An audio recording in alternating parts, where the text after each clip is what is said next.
Elections అయిపోయాయి. ఫలితాలు కూడా వచ్చేశాయి. ఇప్పుడు మన దేశంలో అందరి కళ్ళు టీ20 వరల్డ్ కప్ పైనే ఉంది. ఇంత వరల్డ్ కప్ టెన్షన్లో కూడా జనాలందరూ ఒక సినిమా కోసం తెగ వెయిట్ చేస్తున్నారు. అదే కల్కి 2898 AD. ప్రభాస్ హీరోగా నటిస్తున్న ఈ సినిమా కోసం ఎప్పటినుంచో ప్రేక్షకులు ఎంతో ఎగ్జైట్మెంట్తో ఎదురుచూస్తున్నారు.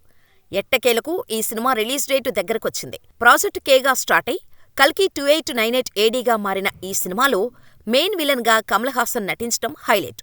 కమల్తో పాటు అమితాబ్ బచ్చన్ కూడా అశ్వత్థామగా ఒక ముఖ్య పాత్రలో కనిపించనున్నారు. ఈ సినిమాలో దీపికా పదుకొనె హీరోయిన్గా కనిపించనుంది. అయితే సినిమా అనౌన్స్ అయినప్పటి నుంచి రోజురోజుకు ఈ మూవీపై హైప్ పెరుగుతూనే ఉంది. ఇక ఇప్పటివరకు రిలీజ్ అయిన గ్లింప్స్, టీజర్ ఇలా వచ్చిన ప్రతి వీడియో మంచి రెస్పాన్స్ సొంతం చేసుకుంది. ఆ తర్వాత వచ్చిన అశ్వత్థామ వీడియోతో అమితాబ్ బచ్చన్ను పరిచయం చేశారు. ఇక బుజ్జి వీడియో గురించి అయితే చెప్పాల్సిన అవసరం లేదు. ఈ బుజ్జి వీడియో ఆడియన్స్కి తెగ నచ్చేసింది. అందులోనూ కీర్తి సురేష్ వాయిస్ బాగా సెట్ అవ్వటంతో ఈ వీడియో కూడా మంచి రెస్పాన్స్ సొంతం చేసుకుంది. అయితే ప్రస్తుతానికి ఆడియన్స్ అందరూ ఈ మూవీ ట్రైలర్ కోసం ఎదురుచూస్తున్నారు. అందులోనూ ఇప్పటివరకు అందరి లుక్ రివీల్ చేశారు కానీ universal star Kamal Haasan look మాత్రం రివీల్ చేయలేదు. సో ఆడియన్స్ ఈ లుక్ కోసం ఎంతో ఈగర్గా వెయిట్ చేస్తున్నారు.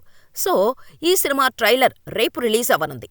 ఈ సినిమా ట్రైలర్ను దేశంలోని పలు నగరాల్లో థియేటర్లలో రిలీజ్ చేయనున్నారు మూవీ టీం. దానికి సంబంధించిన లిస్టును రిలీజ్ చేశారు. కల్కి ట్రైలర్ను 2 తెలుగు రాష్ట్రాల్లో కలిపి 100కు పైగా థియేటర్లలో రిలీజ్ చేయనున్నారు. ఇక బెంగుళూరులో 18 థియేటర్లలో, చెన్నైలో 1 థియేటర్లో రిలీజ్ చేయనున్నారు మూవీ టీం.